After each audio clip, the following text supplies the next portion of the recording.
guys, welcome back to HRG TV, and today we have a 2024 Kia Telluride, and I've noticed these things a lot around town. It seems to be a very popular vehicle. In fact, we saw two of them at SEMA that were already kitted out with overlanding stuff. So I'm really excited to bring you guys this brand new lift kit from HRG Offroad today, and we're going to go ahead and show you how to install it. Anyways, let's get to the action.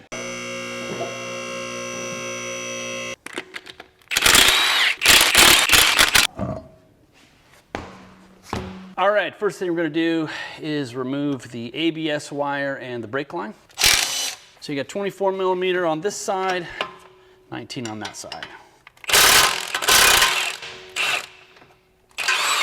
I love working on brand new cars. No rust.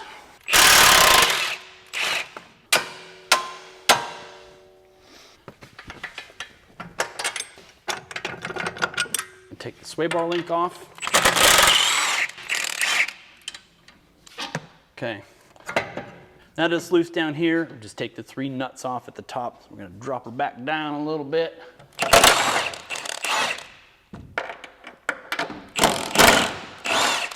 And then this last one, it'd be better if you had a helper to catch the strut, but I can manage.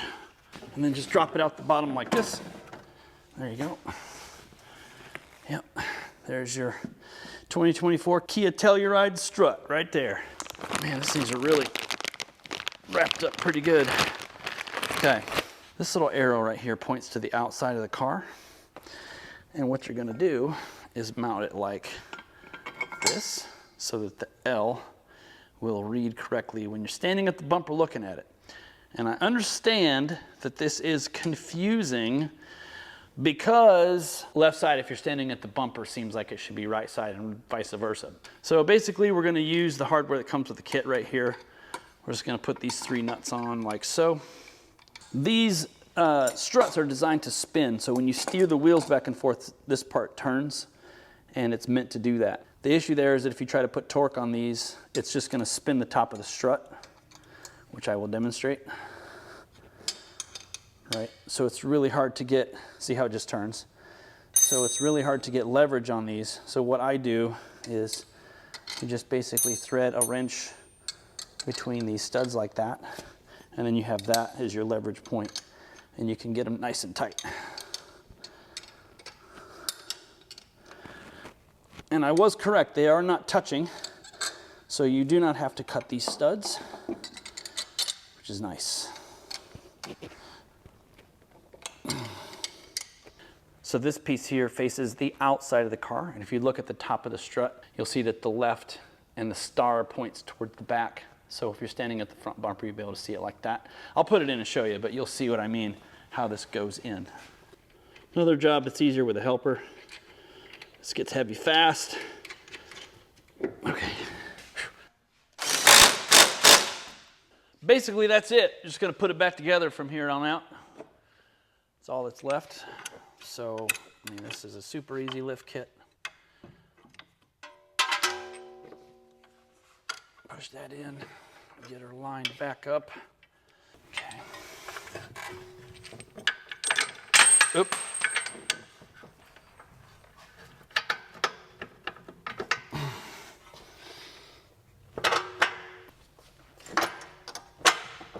Get out your sledgehammer. Just tap those in a little ways. Light tap. Just tap it in.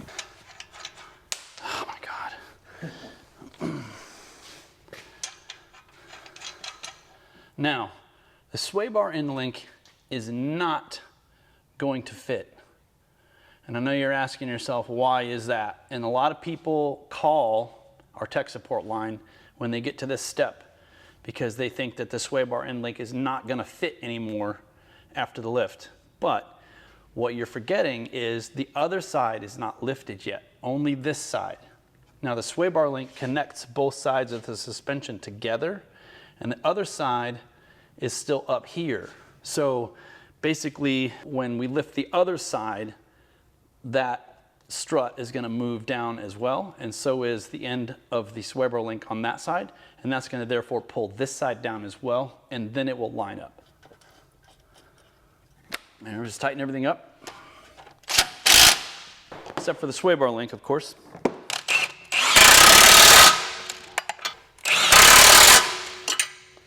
Now what's nice about these is you don't have to take any of the brake rotor apart or lower control arm, or axles don't have to come out or anything to do this job. But I would say all total, that was probably 10 minutes of work. I could probably get it down to 5 if I really hustled. Okay, moving on to the back.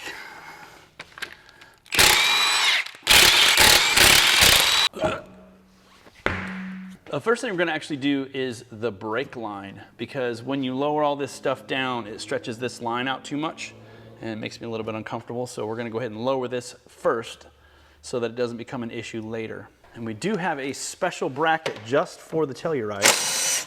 All right, so how this attaches, you're going to go ahead and reuse the factory bolt, and then the kit comes with a nut that will actually go back behind here.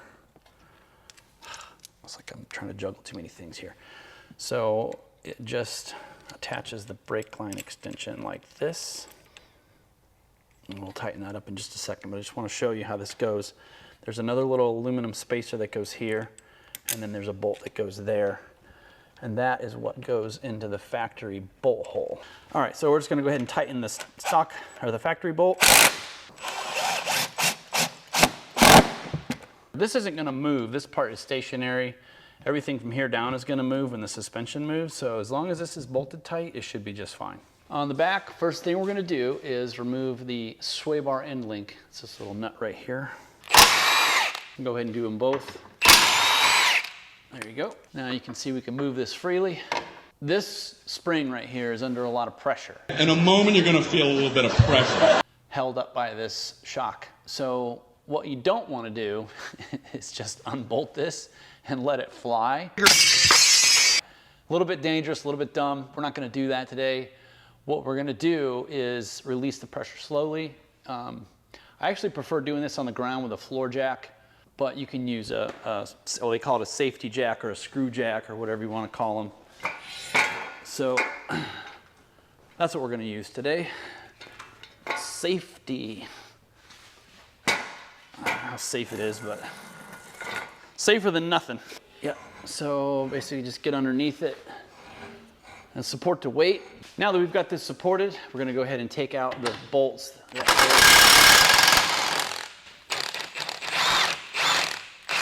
What is happening? Oh, there is a nut on there. Okay, some of them are captive nuts, some of them are loose. That one is loose.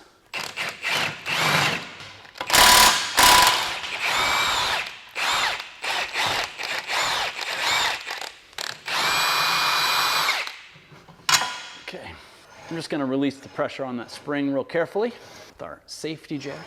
All right, the jack didn't go down far enough, so we'll have to lift it. There you go. Now we're gonna take the spring out, just like that, and then the spacer's gonna go right there. And just put it back together. Easy. All right, before we go ahead and do that, I wanna drop the trailing arm down. All right, so what I want you to notice is there's two little tabs that stick up right here, and there's little recesses in the metal. And we've made these spacers specifically to fit that. So they will fit over top, nice and snug, and they fit right in there. All right, I think that one's started. Ever so carefully. In theory, anyway.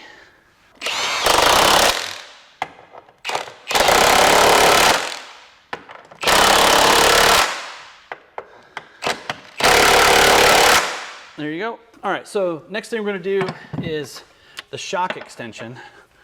So we need a 19. Take this out like this. And then, all right. You can see right here, this also has those little protrusions, and these spacers are machined to fit over top of those. So just like that, basically. So now we're going to use this little piece here, and then what I usually do is put these bolts in like this first, like that. And then when you put it up here, it's a little bit easier.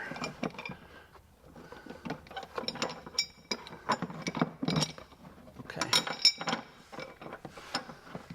Right, so you've got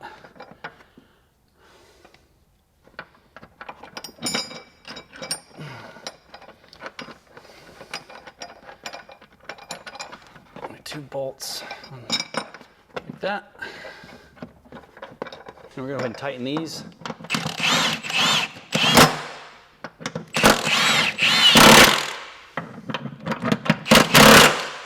Yeah, then you just have to put this shock right back where it was into these two studs here.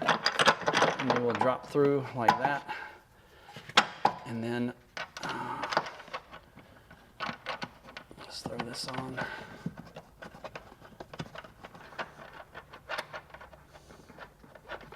If you use an impact, you don't have to put a wrench on the back of it. You can just tighten it right up.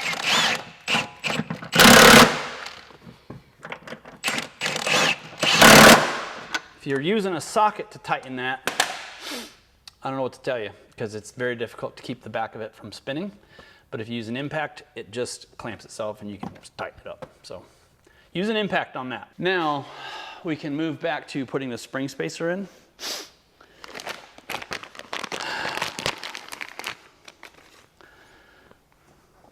And that's gonna just fit right in there.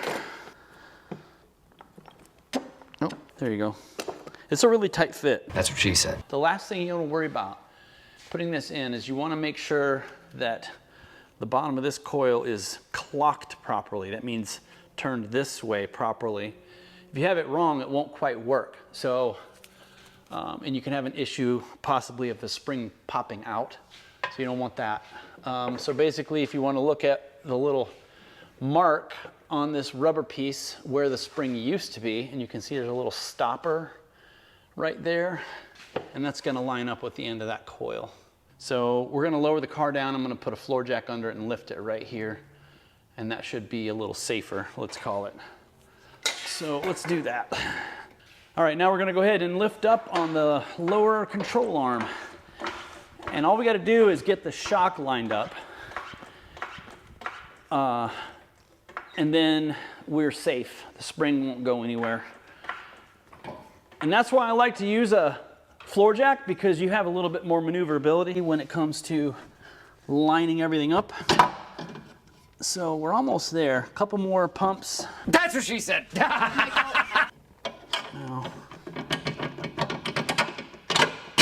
Now the last thing is we got to line up this wheel hub here. You can push down some on this. Again, you're on the floor jack with wheels, so you can actually move this whole thing as needed. So it's a little easier with a floor jack. Maybe need a little bit of a helping hand with a crowbar just to get it a little bit more in position. There you go. You can see we're not really forcing it too much, but just to get a little bit of leverage on it. There you go. You see what I did there? I just pried out a little bit and got the bolt in. Now we're going to probably need to go up a little bit more. You can kind of position it like this. You see how that swivels around? And you just find the hole. That's what she said. Just like that. That's the easiest way. Now on the back side, you can go ahead and thread the nuts on a little ways. And now that this is all secure, we can go ahead and lift it with the lift and get up under it. Again, not a difficult job. Probably 20 minutes.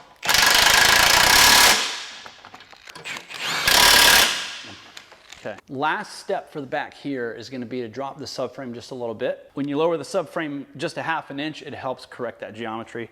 So what we've got here is some special spacers that we have created just for Kia Hyundai products. And I call this one a C spacer and this one a G spacer. If you squint your eyes, that looks a little bit like a G, so that's why we call it that. I don't want you guys to freak out doing this part of the job. What you got to remember is that this subframe is held on by 4 bolts, and they're really strong bolts. What I would tell you to make you feel a little better about it is just don't take the bolts out all the way. Or down just a little bit. And then we don't have to take the other one out as far. We're just going to loosen it up some, right? So there you go. Now that we're loose, now you can get your spacer in there. Now that we've lowered this down just a tad, we're going to slip these spacers in between the subframe and the body like this, and they go around and they hook on just like that. So that's what it should look like. And then basically just tighten it back up. All right, now we're gonna move on to the back.